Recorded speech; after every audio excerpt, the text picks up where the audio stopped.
اعوذ باللہ من الشیطان الرجیم بسم اللہ الرحمن الرحیم اللہم صلی علی سیدنا و مولانا محمد وعلی آل سیدنا و مولانا محمد وبارک وسلم۔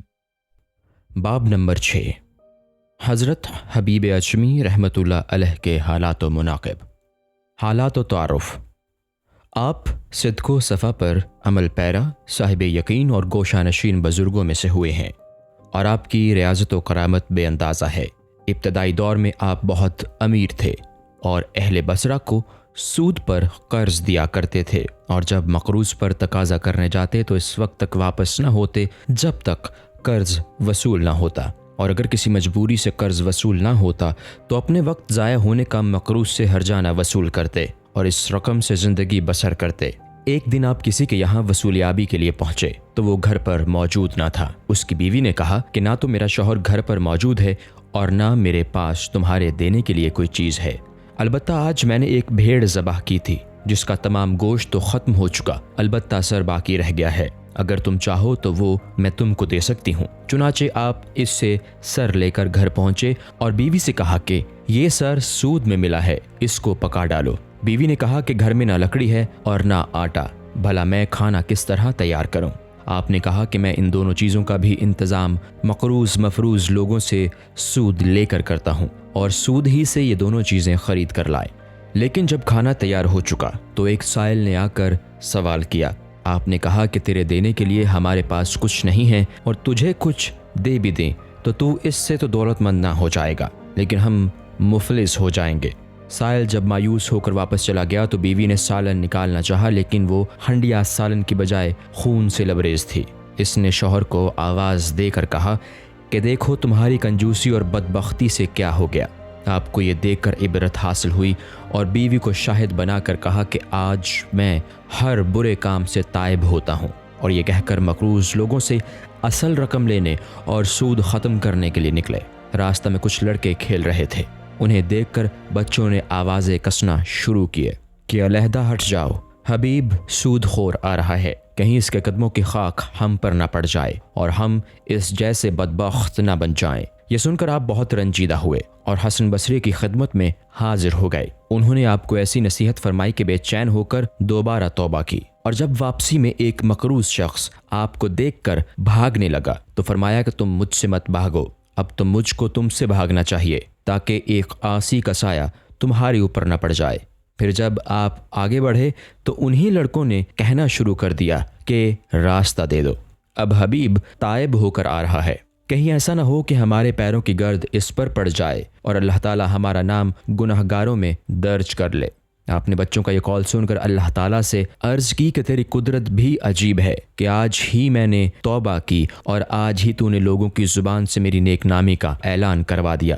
اس کے بعد آپ نے منادی کروا دی کہ جو شخص میرا مقروض ہو وہ اپنی تحریر اور مال واپس لے جائے۔ اس کے علاوہ آپ نے اپنی تمام دولت راہ مولا میں لٹا دی، اور جب کچھ باقی نہ رہا تو آخر میں ایک سائل پر اپنا کرتا تک اتار کر دے دیا، اور دوسرے سائل کے سوال پر آپ نے اپنی بیوی کی چادر بھی دے دی۔ اس کے بعد دونوں میاں بیوی تقریباً نیم برہنہ سے رہ گئے۔ پھر ساحل فرات پر ایک عبادت خانہ تعمیر کر کے عبادت میں مشغول رہے، اور یہ معمول بنا لیا تھا کہ دن میں تحصیل علم کے لیے حسن بصری کی خدمت میں پہنچ جاتے اور رات بھر مشغول عبادت رہتے۔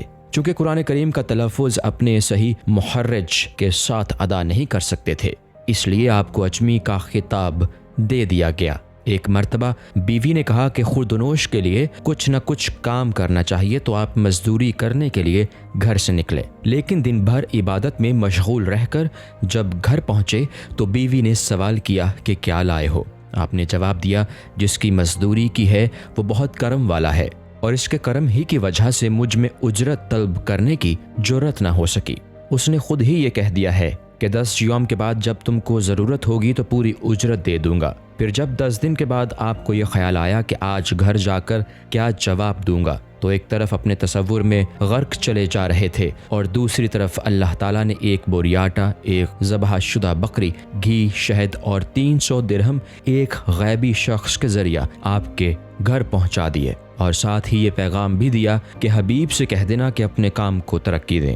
جس کے صلہ میں ہم اس سے بھی زیادہ مزدوری دیں گے۔ چنانچہ جب آپ گھر کے دروازے پر پہنچے تو گھر میں کھانے کی خوشبو آ رہی تھی۔ اندر جا کر بیوی سے صورتحال دریافت کی تو اس نے پورا واقعہ اور بیان آپ تک پہنچا دیا۔ یہ سن کر آپ کو خیال آیا کہ جب صرف 10 یوم کی بے توجہ کی ریاضت کا اللہ تعالیٰ نے نعم البدل عطا فرمایا ہے، تو اگر زیادہ دل جمی کے ساتھ عبادت کروں تو نہ جانے کیا انعامات حاصل ہوں گے۔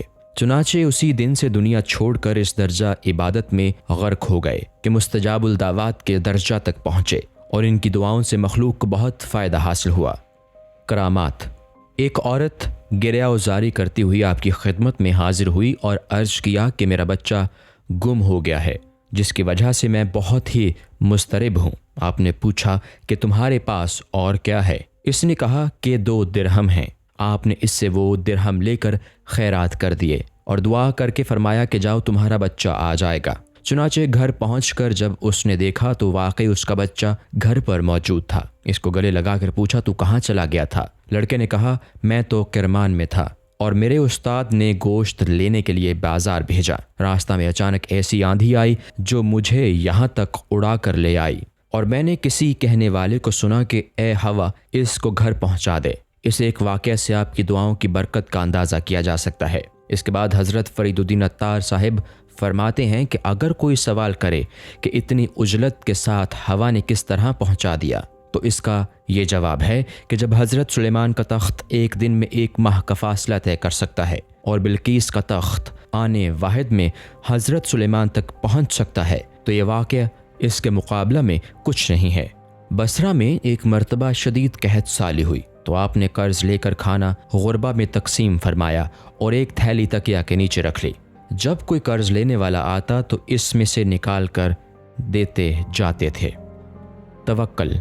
آپ کا مکان بصرے کے چوراہے پر تھا اور ایک دن آپ نے کپڑے نکال کر چوراہے پر رکھ دیے اور خود کہیں نہانے کے لیے چلے گئے۔ اتفاق سے حسن بصری کا اس طرف سے گزر ہوا تو آپ نے ان کا لباس شناخت کر کے خیال کیا کہ یہ تو حبیب اجمی کہیں چھوڑ کر چلے گئے ہیں، اگر کوئی اٹھا کر چل دے تو کیا ہوگا۔ اس خیال کے تحت آپ کپڑوں کی حفاظت کے لیے وہاں ٹھہرے رہے، اور جب حبیب اجمی واپس آئے تو حضرت حسن بصری سے پوچھا کہ آپ یہاں کیوں کھڑے ہیں؟ انہوں نے فرمایا کہ تم اپنا لباس کس کے بھروسے پر چھوڑ کر چل دیے، اگر کوئی اٹھا کر لے جاتا تو کیا ہوتا؟ انہوں نے کہا کہ اسی بھروسے سے چھوڑ گیا تھا جس نے حفاظت کے لیے آپ کو یہاں تک پہنچا دیا۔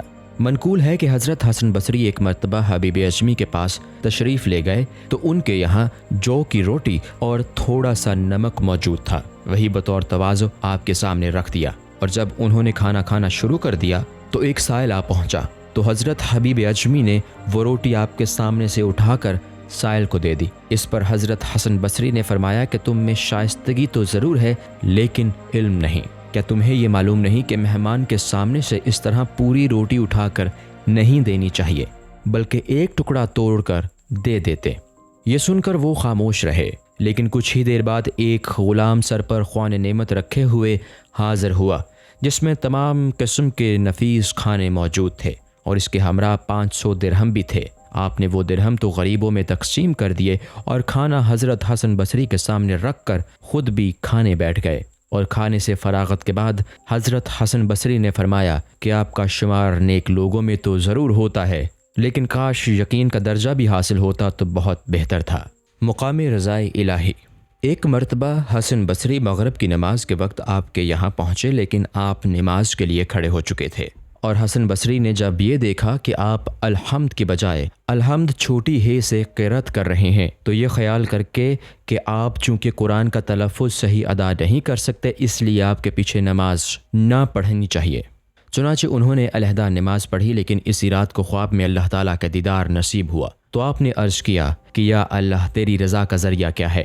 ارشاد ہوا کہ تو نے ہماری رضا پائی لیکن اس کا مقام نہیں سمجھا۔ آپ نے پوچھا وہ کون سی رضا تھی؟ ارشاد ہوا کہ اگر تو نماز میں حبیب اجمی کی اقتدا کر لیتا تو تیرے لیے تمام عمر کی نمازوں سے بہتر تھا، کیونکہ تو نے اس کی ظاہری عبادت کا تصور تو کیا لیکن اس کی نیت نہیں دیکھی، جبکہ ولی کی نیت سے تلفظ کی صحت کم درجہ رکھتی ہے۔ منقول ہے کہ ایک مرتبہ حسن بصری حجاج بن یوسف کے سپاہیوں سے چھپتے ہوئے حضرت حبیب اجمی کی عبادت گاہ میں پہنچ گئے، اور جب سپاہیوں نے حبیب اجمی سے معلومات کی تو انہوں نے صاف صاف بتا دیا کہ حسن عبادت گاہ کے اندر ہیں، لیکن پورے عبادت خانے کی تلاشی کے باوجود بھی حضرت حسن کا سراغ نہ مل سکا۔ اور حضرت حسن فرماتے ہیں کہ 7 مرتبہ سپاہیوں نے میرے اوپر ہاتھ رکھا لیکن مجھے نہ دیکھ سکے۔ پھر سپاہیوں نے حضرت حبیب سے کہا کہ حجاج تم کو جھوٹ بولنے کی سزا دے گا۔ آپ نے فرمایا کہ حسن میرے سامنے عبادت گاہ میں داخل ہوئے تھے، لیکن اگر وہ تمہیں نظر نہیں آئے تو اس میں میرا کیا قصور ہے؟ چنانچہ پھر دوبارہ تلاشی لی لیکن ان کو نہ پا کر واپس آ گئے۔ حضرت حسن نے باہر نکل کر حضرت حبیب سے کہا کہ آپ نے تو استادی کے حق کا کچھ بھی پاس نہیں کیا اور صاف صاف انہیں میرا پتہ بتا دیا۔ انہوں نے جواب دیا کہ چونکہ میں نے سچ سے کام لیا اس لیے آپ محفوظ رہے، اگر میں جھوٹ سے کام لیتا تو پھر یقیناً ہم دونوں گرفتار کر لیے جاتے۔ یہ سن کر حضرت حسن نے پوچھا کہ آخر تم نے کیا پڑھ دیا تھا کہ جس کی وجہ سے میں سپاہیوں کو نظر نہ آ سکا؟ آپ نے فرمایا کہ 2 مرتبہ آیت الکرسی، 2 مرتبہ قل هو اللہ احد اور 2 مرتبہ آمن الرسول پڑھ کر اللہ تعالیٰ سے عرض کی کہ حسن کو تیرے حوالے کیا، تو ہی ان کی حفاظت کرنا۔ صفائی قلب کی فضیلت۔ حضرت حسن بصری کہیں تشریف لے جا رہے تھے تو دریائے دجلہ کے کنارے حضرت حبیب سے ملاقات ہو گئی۔ انہوں نے پوچھا کہ کہاں کا قصد ہے؟ حضرت حسن نے کہا کہ دریا پار جانا چاہتا ہوں اور کشتی کا منتظر ہوں۔ آپ نے فرمایا کہ بغض اور حب دنیا کو قلب سے نکال کر مصائب کو غنیمت تصور کرو اور اللہ پر اعتماد کر کے پانی کے اوپر روانہ ہو جاؤ۔ یہ کہہ کر خود پانی کے اوپر چلتے ہوئے دوسرے کنارے پر جا پہنچے۔ یہ کیفیت دیکھ کر حضرت حسن پر غشی طاری ہو گئی، اور ہوش آنے کے بعد جب لوگوں نے غشی کا سبب دریافت کیا تو فرمایا کہ حبیب کو علم میں نے سکھایا، لیکن اس وقت وہ مجھ کو نصیحت کر کے خود پانی کے اوپر روانہ ہو گئے، اور اسی دہشت سے مجھ پر غشی طاری ہو گئی۔ اور جب روز محشر پورے صراط پر چلنے کا حکم دیا جائے گا اور اگر میں اس وقت بھی محروم رہ گیا تو کیا کیفیت ہوگی؟ پھر آپ نے دوسری ملاقات میں حضرت حبیب سے پوچھا کہ تمہیں یہ مرتبہ کیسے حاصل ہوا؟ فرمایا کہ میں قلب کی سیاہی دھوتا ہوں اور آپ کاغذ سیاہ کرتے رہتے ہیں۔ یہ سن کر آپ نے فرمایا کہ 100 صحیف دوسروں نے میرے علم کا فائدہ اٹھایا لیکن مجھ کو کچھ نہ مل سکا۔ حضرت عطار فرماتے ہیں کہ اگر کسی کو یہ شک ہو کہ حبیب اجمی کا مقام حضرت حسن بصری سے بلند تھا تو یہ اس کی غلطی ہے، کیونکہ اللہ تعالیٰ نے علم کو ہر شے پر فضیلت عطا فرمائی ہے۔ اسی وجہ سے حضور اکرم سے خطاب کرتے ہوئے فرمایا کہ قل رب زدنی علما، اے نبی کہیں کہ اے میرے رب میرے علم میں زیادتی عطا کر۔ اور جیسا کہ مشائخ کا قول ہے کہ طریقت میں 14واں درجہ کرامت کا ہے اور 18واں اسرار و رموز کا، کیونکہ کرامات کا حصول عبادت سے متعلق ہے اور اسرار و رموز کا عقل و فکر سے، جیسا کہ حضرت سلیمان کی حکومت ہر شے پر تھی لیکن اتباع حضرت موسیٰ کی کرتے تھے، اور خود صاحب کتاب نبی نہ ہونے کی وجہ سے ہمیشہ انہی کی کتاب پر عمل پیرا رہے۔ حضرت امام شافعی اور حضرت امام حنبل کسی جگہ تشریف فرما تھے کہ حضرت حبیب اجمی بھی اتفاق سے وہاں پہنچ گئے۔ انہیں دیکھ کر امام حنبل رحمۃ اللہ علیہ نے کہا کہ میں ان سے ایک سوال کروں گا، لیکن امام شافعی نے منع کرتے ہوئے فرمایا کہ واصل باللہ لوگوں سے کیا سوال کرو گے، ان کا تو مسلک ہی جداگانہ ہوتا ہے۔ لیکن منع کرنے کے باوجود انہوں نے یہ سوال کر ڈالا، جس شخص کی 5 نمازوں میں سے ایک قضا ہو گئی اور یہ بھول گیا ہو کہ کون سی نماز قضا ہوئی تو اس کو کیا کرنا چاہیے؟ حضرت حبیب اجمی نے فرمایا کہ سب نمازوں کی قضا کرے، اس لیے کہ وہ خدا سے غافل ہو کر اس قدر بے ادبی کا مرتکب کیوں ہوا۔ یہ سن کر امام شافعی رحمۃ اللہ علیہ نے کہا کہ میں نے اس لیے منع کیا تھا کہ ان لوگوں سے کوئی سوال نہ کرو۔ ایک مرتبہ تاریکی میں آپ کے ہاتھ سے سوئی گر پڑی، اسی وقت غیب سے آپ کا مکان منور ہو گیا، چنانچہ آپ نے آنکھیں بند کر کے فرمایا کہ میں بغیر چراغ کے سوئی تلاش کرنا نہیں چاہتا۔ ایک کنیز 20 سال تک آپ کے یہاں رہی لیکن کبھی آپ نے اس کا چہرہ نہیں دیکھا، اور ایک دن اسی کنیز سے فرمایا ذرا میری کنیز کو آواز دے دو۔ اس نے عرض کیا کہ حضور میں ہی آپ کی کنیز ہوں۔ فرمایا کہ 30 برس میں میرا خیال سوائے اللہ تعالیٰ کے کسی اور طرف نہیں گیا، یہی وجہ ہے کہ میں تم کو شناخت نہ کر سکا۔ جس وقت آپ کے سامنے قرآن کی تلاوت ہوتی تو مضطرب ہو کر گریہ اوزاری کرنے لگتے۔ ایک دن کسی نے سوال کیا کہ آپ قرآن کا مفہوم کس طرح سمجھ لیتے ہیں جبکہ یہ عربی زبان میں ہے اور آپ اجمی ہیں؟ فرمایا کہ میری زبان گو اجمی ہے لیکن قلب عربی ہے۔ ایک مرتبہ آپ کسی کونے میں بیٹھے ہوئے کہہ رہے تھے کہ جس کا قلب تجھ سے مسرور نہ ہوا اس کو کوئی مسرت حاصل نہ ہوگی، اور جس کو تجھ سے انس نہ ہو اس کو کسی سے انس نہ ہوگا۔ لوگوں نے پوچھا کہ جب آپ گوشہ نشین ہو کر دنیا کے تمام امور سے دستبردار ہو چلے ہیں تو یہ بتائیے کہ رضا کس شے میں ہے؟ فرمایا کہ رضا تو صرف اسی قلب کو حاصل کی ہے کہ جس میں کوئی قدورت نہ ہو۔ ایک خونی تختدار پر چڑھایا گیا تو اسی شب لوگوں نے خواب میں عمدہ لباس زیب تن کیے جنت میں ٹہلتے ہوئے دیکھا، اور جب اس سے پوچھا کہ تم نے قتل کا ارتکاب کیا تھا پھر اس مرتبہ تک کیسے پہنچ گئے؟ اس نے کہا کہ سولی دیتے وقت حبیب اجمی ادھر آ نکلے اور میری جانب متوجہ ہو کر دعائے مغفرت فرمائی۔ یہ اسی دعائے مغفرت کی برکت کا نتیجہ ہے۔ السلام علیکم۔ پوری کتاب دیکھنے کے لیے ہمارے یوٹیوب چینل صوفی سما کی پلے لسٹ میں جائیں۔ یہاں آپ کو مختلف بزرگوں کی کتابیں ملیں گی، اور جو کتاب پوری نہ ہوئی اس پر کام تیزی سے ہو رہا ہے اور ریگولر بیسس پر اپلوڈ ہوتی رہتی ہیں۔ آپ سے گزارش ہے کہ آپ ہمارے یوٹیوب چینل کو سبسکرائب کر لیں اور بیل نوٹیفیکیشن پر کلک کر لیں تاکہ ہماری آنے والی کتابیں آپ کو ملتی رہیں۔ جزاک اللہ خیر۔